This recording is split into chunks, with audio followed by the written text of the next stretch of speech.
Ireland is way behind in facing up to our responsibilities to urgently reduce our greenhouse gas emissions. Almost all of our power generation is based on burning fossil fuel.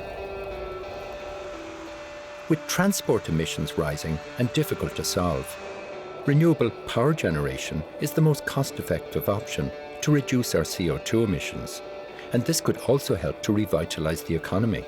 Lucky for us, the technology is now available, it's well tested, and it's cost-effective for us to be able to produce our own renewable energy in Ireland. And we've a huge abundance of one of the greatest natural resources on the planet to be able to do this. It's free, it's all around us, and it's wind.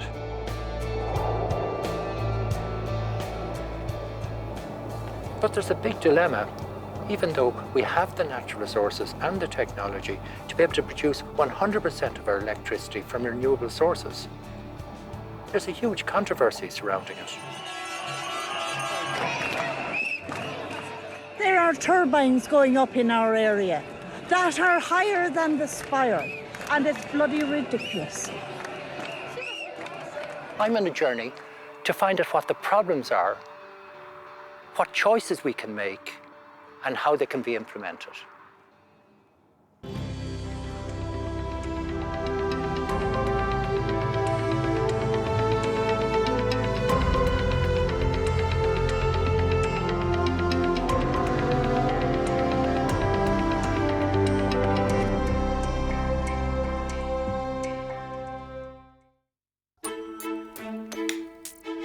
Our houses are full of electricity-powered appliances and gadgets, from computers to iPads to microwaves. All powered by electricity, essential to modern living. Can we even begin to imagine what would happen if we were suddenly without electricity?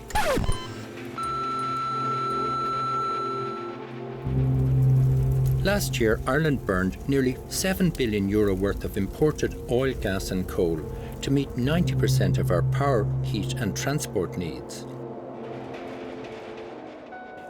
The most carbon emitting is Moneypoint, powered by cheap imported coal, where 2/3 of its energy is lost in wasted heat, dumped into the Shannon estuary. To get a sense of what options we have for making our electricity sustainable, I met John McCann of SEAI.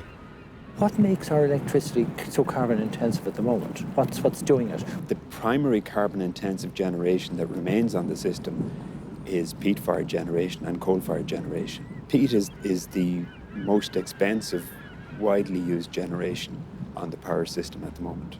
The future changes will primarily come from introducing more renewable electricity and particularly wind energy into the electricity system.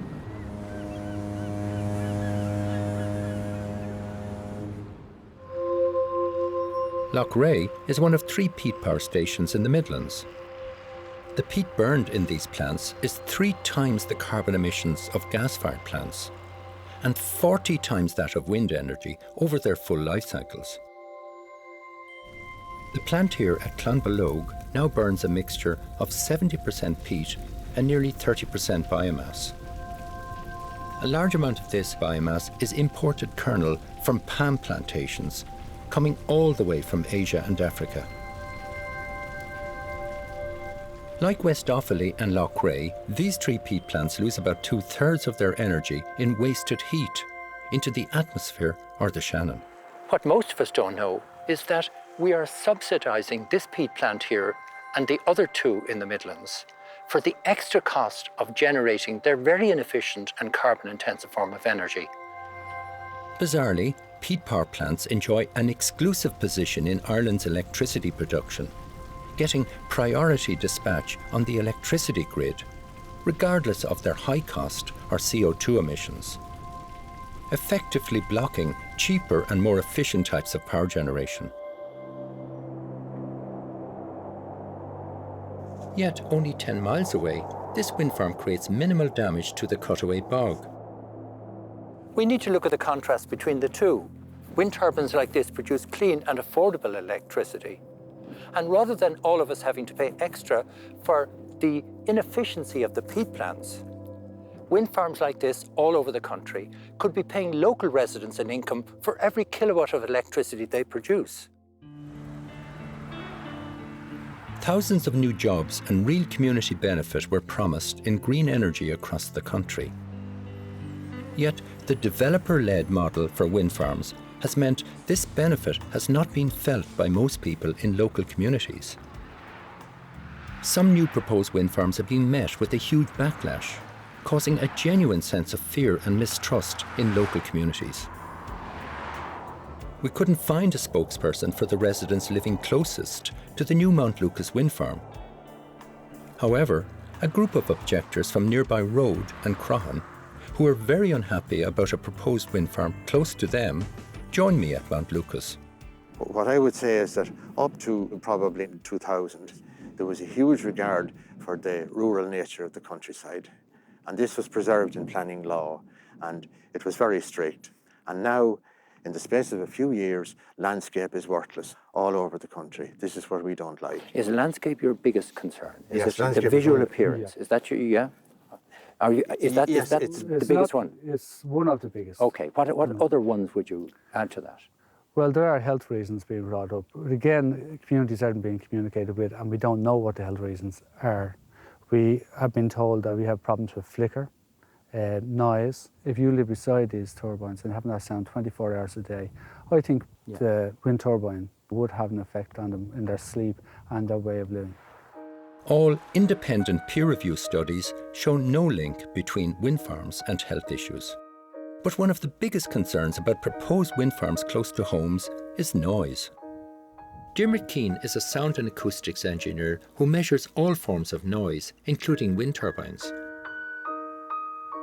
His expertise has been called on in legal issues from both sides of the debate.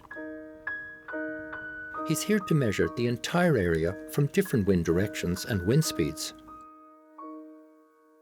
Okay, Duncan, I'm getting a steady state noise level of about 35 dBA at the moment from the turbines. We're set back roughly around 500 metres from the turbines. Right, but half a kilometre roughly, yeah. Yes. So the levels of sound that you got here in dBA, right? Yes. How would they affect people? Yeah, I would suggest that that is a very low level. That level will be lower again when you go inside the property. But I would suggest that would be a comfortable level. So why are some people complaining about sound from wind turbines when, 500 metres isn't a problem? Some people are saying 2 kilometres away is too noisy for wind turbines. Why is that? Yeah, I don't know why that is the case. I mean, certainly when I measure noise, and obviously I know how noise reduces, we say, over distance. I mean, I think there's an awful lot of misinformation about wind turbines and the likely noise impact that they generate. Diarmuid's measurements show that the sound emanating from distant road traffic is much higher than that from the closest wind turbines at 500 metres away. Another of the main objections commonly raised is shadow flicker. When you see the sun shining on the wind turbine there and the blades moving, they cast a shadow onto the tower. That's called shadow flicker. When the sun is low in the sky, that can penetrate deep into a house through the windows and cause a lot of nuisance for the occupants. But this can be easily cured through special software, which turns the turbine off for that short period to allow the sun to pass over. Bord na Móna solved the shadow flicker here by turning off a turbine at certain times. The problem is, operators or developers in Ireland aren't required by law to install the software, to fix the problems, or to compensate homeowners. But how do wind farms impact on biodiversity and bird populations? I'm going to meet Sinead Cummins from Birdwatch Ireland. Sinead, is Birdwatch Ireland concerned about bird deaths from wind turbines like these here? We have concerns in terms of potential impacts on birds for sure, and we know that certain species groups are more susceptible based on their behaviour or on where they're found. So we know that, for example, particularly eagles and hen harriers, they can be susceptible to collision risk for sure. But in terms of fatalities, it's pretty minuscule really. When you look at it globally, far more birds are killed by collisions with vehicles on roads or by domestic or feral cats. And the biggest threat to our wildlife currently in Ireland has to do with the loss of habitat, with changes in farming practices, with huge, large-scale extraction of peat from our raised bogs. All of those factors have had a far, far greater impact on our native bird populations than wind farms. We're here standing on a raised bog in the Midlands, and you can see that the top has been completely removed. So the valuable habitat and the birds which would have inhabited this area is lost. So it moves towards rolling out renewable energy is a positive thing. And to that end, Birdwatch Ireland has been working with other stakeholders to roll out a planning tool called the Bird Sensitivity Map, which will help planners and developers identify those areas most sensitive for birds. The fossil fuel industry spends hundreds of millions of dollars globally funding misinformation, discrediting climate science and renewable energy. For me, this has led to a conflict based on false information rather than a focus on the facts. But there are some genuine issues with wind that are relevant to local communities in Ireland. We need to be very sensitive to landscape issues and natural habitats. The intrusion of large wind farms in the countryside and close to homes needs a careful national strategy.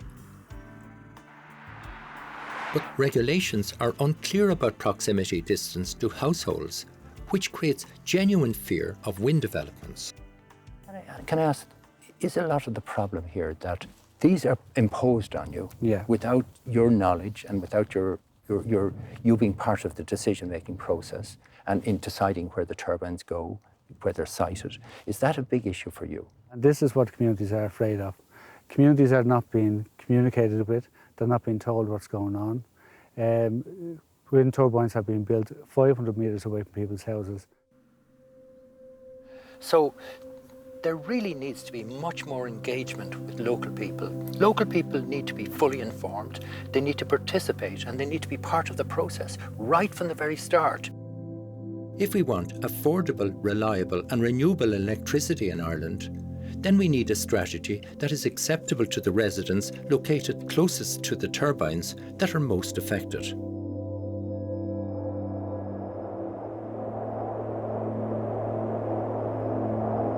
In countries like Germany and Denmark, they're already implementing wind power on a large scale, which has made their economies more resilient, and where communities have clearly benefited. I'm going there to see how they have dealt with these issues and see what Ireland can learn from their success. The Danes are quite advanced in their thinking when it comes to renewable technology, community and environment issues. I'm meeting David Connolly, an Irishman who's a professor of renewable energy here at the University of Aalborg in Copenhagen. He believes it's possible for Ireland to convert to 100% renewable electricity and create thousands of new jobs. Well, this is actually a research project that I carried out last year to see, is it possible for a country like Ireland to convert to 100% renewable? And the three key things that we found are, firstly, it is technically possible. We have the resources, we have the technologies available to start on this pathway in the same way that the Danes are doing it. The second thing is, it is affordable. The price of producing our energy will not be much more expensive with renewable energy compared to fossil fuels. And in many cases, it could actually even be cheaper. So it is technically possible and it is affordable. But the big surprise when we do these calculations is then how many jobs we will create in Ireland. Because we're spending all of our money then on local infrastructure, like windmills, like solar panels, like district heating systems, we then create about 100,000 extra jobs in the renewable energy scenario compared to using fossil fuels. There's a lot of people in Ireland concerned about wind energy and objecting to it. How do people here in Denmark feel about wind energy? Well, my experience from talking to people who develop wind farms in Denmark is that they face similar problems at the early stages of development in wind power. However, there was a major transformation in people's perception once they became involved in the projects, from objecting to windmills to accepting them, once the people locally understand that they're going to own some of that infrastructure and profit from some of that infrastructure. And are there community-owned wind farms here in Denmark? Yeah, there's many cases where the whole wind farm project will be owned by a local co-op or local people. And one very good example is that this wind park just behind us here, I actually own a small share in those windmills because I'm a local resident here in Copenhagen City. And there's a law in Denmark that states that 20% of the equity in any wind development has to be offered to people living within 4.5 kilometers of that turbine. And many people think that this is a complex idea, but this has been perfected over such a long period of time in Denmark that it is extremely simple to be involved in this type of local ownership. And if I want to buy a share in that, for example, I can simply go on my phone and look up how much does a share in this wind park currently cost and who is the person I can buy it from. So we can really get people involved in not only being part of the development, but profiting from these pieces of infrastructure. I'm learning on my journey that the most important aspect about developing wind energy is to include the local residents immediately affected in the decision-making process. Today, I'm in Nordfriesland, Germany, on my way to Reisenkirche, which is a small community of 300 people who have built their own wind farm that generates enough annual electricity for 340,000 people in the region. This is great. Yeah. Little control. This is like up, you can see everything from up here. Wow, look at this. Yeah, that's our community here. And all of these people now are part of this community of wind farm. Yes. All these houses here. Yes. Every house has a share of this community wind farm. Now, before you had wind energy here, how were these farmers working out? Was it viable to be a farmer, especially for young farmers in the area? Could they earn a living here? You know, 25 years ago, people did go away from the farms because the income was too bad. And, you know, I was a very poor, small farmer. I had no money when I started, nothing. And then we changed into different farming and into renewable and made the community wind farms, and everyone got their share and got another leg of income. And that's the reason the young people can stay on the farms. This is an incredible model. The entire region has been totally revitalized by their community working together to create this wind farm. This is where they're all working, Dirk, yeah? Yeah. Wow. Dirk's sheep farm has been transformed into a high-tech control centre for the wind farm. So you were saying that it's not just the big farmers, it's the people with small houses and small amount of land. They're all part of the sharing in this whole community. And everyone has the same share. It's no, if you have big money, you could buy a big share. No, every house has a share. Is everybody happy with wind energy in this area here? Everybody likes it. Is there anyone objecting? And the reason is they are in the company. They have a share. They are happy. We don't have people, they are disappointed. Nobody. Nobody. Of all the 300 people in here, Nobody is disappointed. Everybody's happy. So the farmers stay on the farm and don't go into the cities. That's the main point. Otherwise, you would just see 3 farmers in this area. Now we have more than 25, 30 farmers here. We have now communities here with 1,000 shareholders. And the money, the income out of the wind farm, it's staying in the area. And not a big company in Frankfurt or Chicago or wherever, New York. The money is staying here, and we pay here. The biggest income tax is 48% in Germany. And you have this income tax when you have a good income. And everyone is paying the biggest income tax here. So they're making a lot of money? They're making a lot of money, yes. Good, so these are really well-off farmers, and all the people here that are non-farmers are getting a good income here. Yeah. Are they getting more money from the wind energy than from the farm? Yes.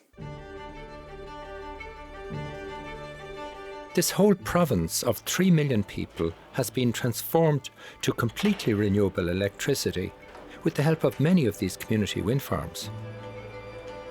This wind farm will pay for itself in 10 years and will provide a fantastic income and effective pension for the community for decades to come. Well, Frank, what a wonderful view up here. Yeah. You're spoiled. This is a great spot. So all these farms around here, are these all members of the cooperative? Yeah.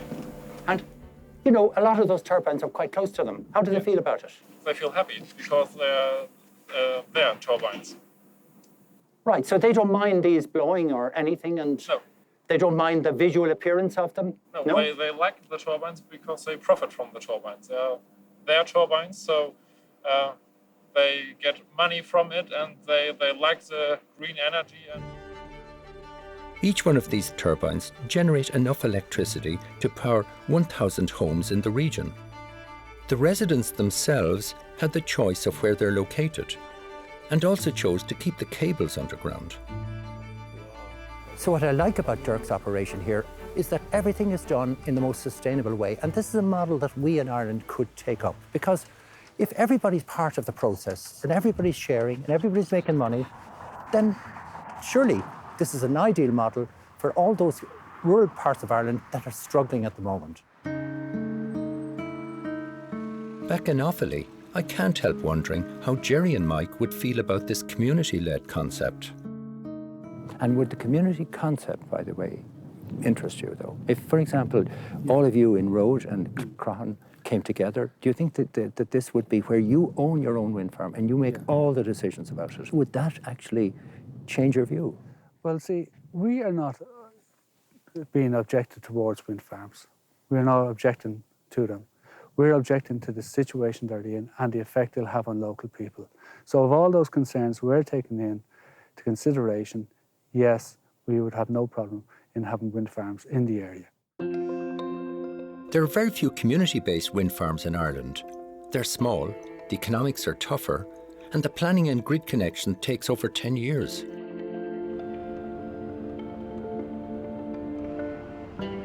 I'm meeting Rick McGrath, an engineer specialising in renewable power design, to find out why we're not doing more here. But at the moment, it's really, really difficult for communities to finance wind farms. A community would have to finance a scheme commercially on a 15-year power purchase agreement. That's a very, very difficult thing to do. And wind is a very long-term play. It costs a lot initially, but after a while, there's no fuel goes into it, so it's really cheap in the long term. That means you have to be able to finance for the long term. You have to have planning for the long term. So they need some supports. So what can need to be done to remedy that problem? Well, you need to level the playing field a little bit. So the community would have to have access to the same conditions that the utilities would have, which is access to planning, access to grid, reasonable finance, and a longer term financial period. And these are all policy decisions that can only happen if you have political will and government support to make it happen. I suppose, why are we not doing it? I really can't understand why we're not doing it, but we should be doing it, yeah. But can something as unpredictable as wind be relied upon to replace conventional power? Wind is very variable. Today is a windy day, and you can see the benefits of the wind today. But because it goes up and down, it's unreliable, so therefore it's costing us more money. Is that the case? In general, the variability of wind on an annual basis is about 10%. So from a gross contribution of the annual supply of energy, it's quite reliable. In terms of the day-to-day availability of wind energy, it is quite variable, but the power system has an inherent capacity to deal with variability of demand and to deal with power outages, very sudden power outages from conventional generation plant. So those inherent capabilities of the generating system can be used to balance with the output of wind energy.